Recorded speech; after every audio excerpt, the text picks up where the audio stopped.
Welcome to Facts TV News, where everything is true. Police 119 emergency number out of service. The police have issued an advisory to the public that the Police 119 emergency number is currently out of service. A technical team from our telecommunications provider Flow is currently working to resolve the issue. We apologize for any inconvenience this may cause, the release stated. Cop awaiting legal advice on Sam Sharp Square shootout.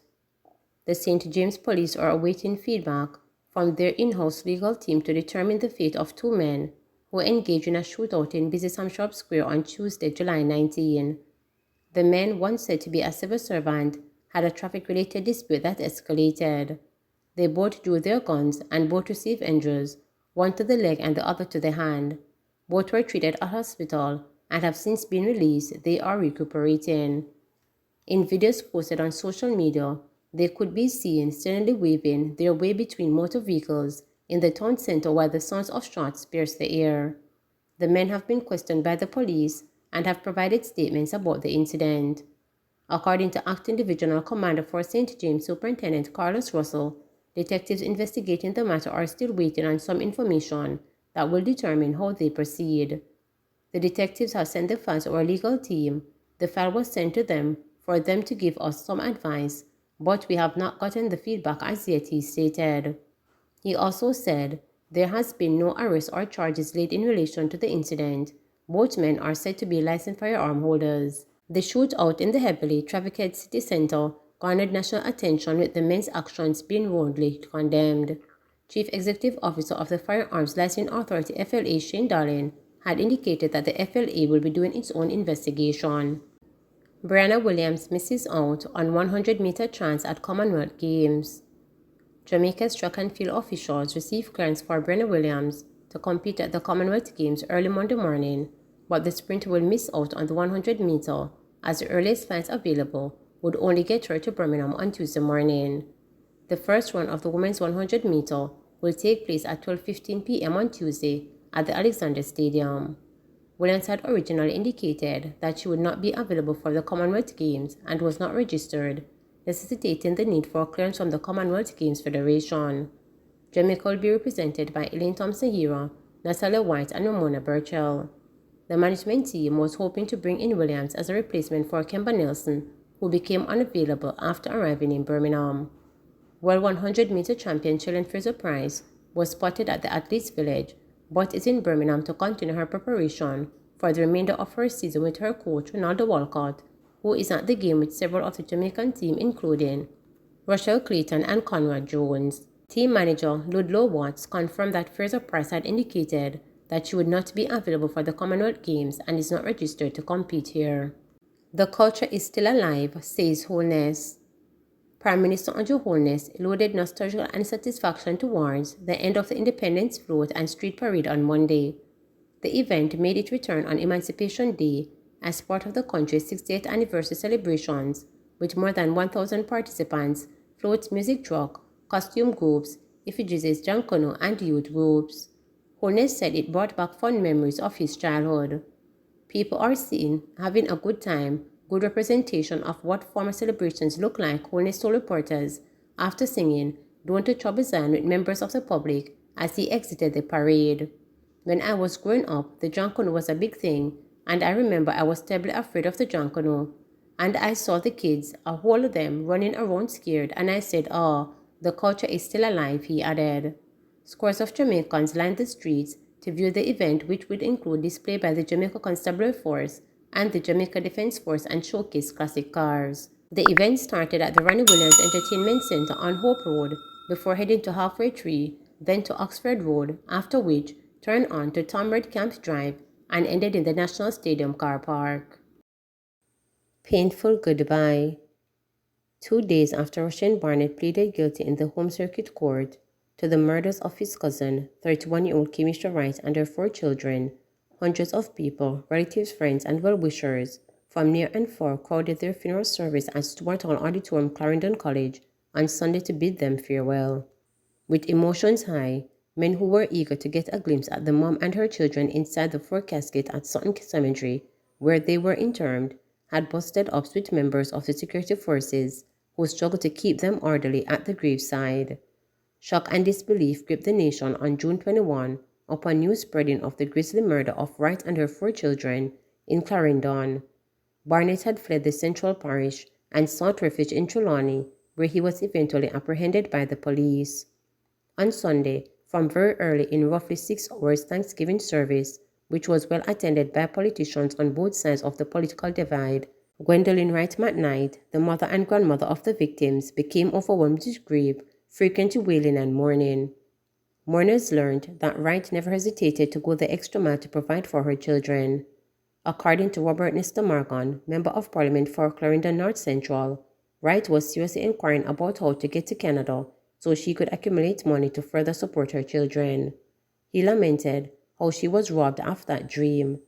"I remember she sent me something before she died," she said. "Mr. Morgan, pleasant morning to you, sir.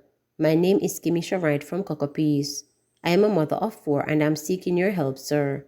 I am a student at Distinct College doing practical nursing and only have a few months left, and I'm wondering if you can help me to work out a farm work card," I said.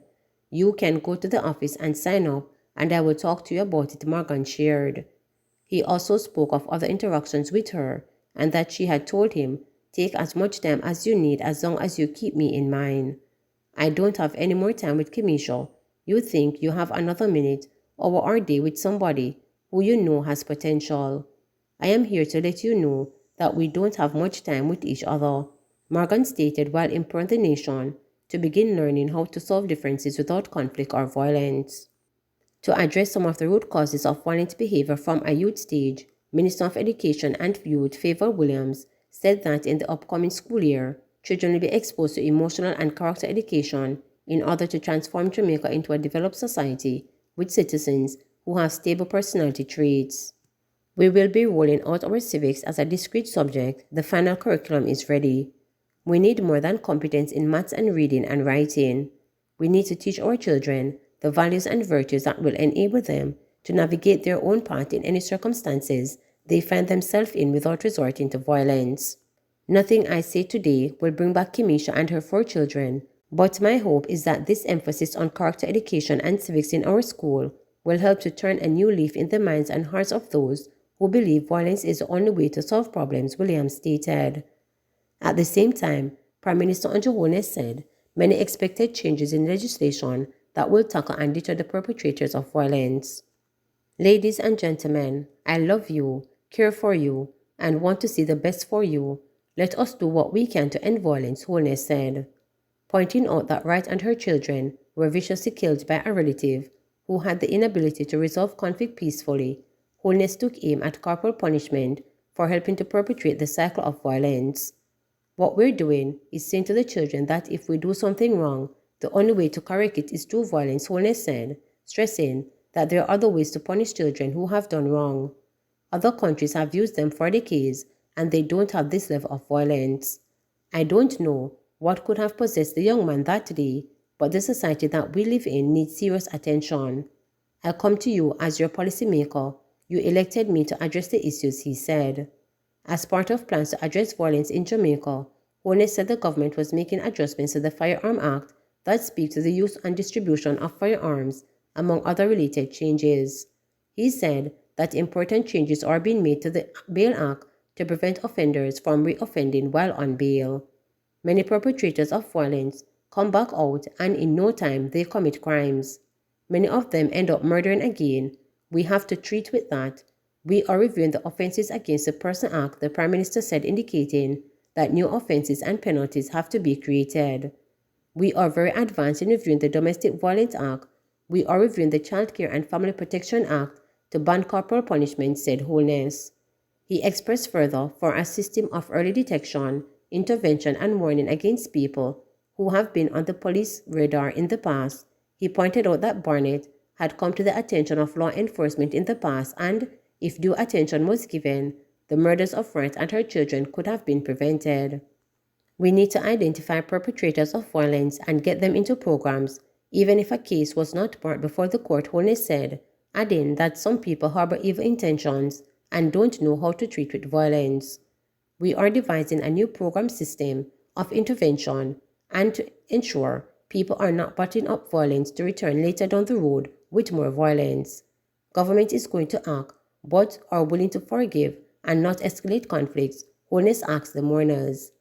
The nation learned last week that Barnett inflicted approximately 100 stab wounds to Wright and her children collectively. He had said that he was motivated to carry out the gruesome act because Wright disrespected him in front of people. The children, he said, were killed because they attacked him after he stabbed their mother close to 50 times before she died. 96 COVID-19 cases in Jamaica, no deaths reported. The Ministry of Health and Wellness reported 96 new COVID-19 cases on Sunday, July 31st, bringing the infection total to 146,468.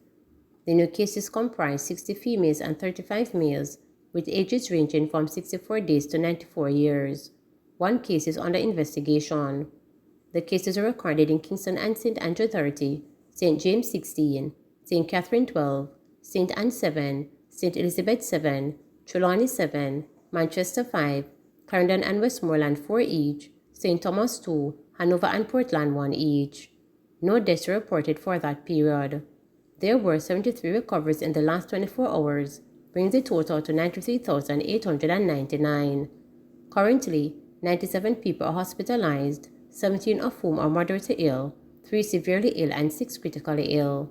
Jamaica's positivity rate for the latest round of testing is 20.5%. Please remember to subscribe, like, share, and click the notification bell for daily updates.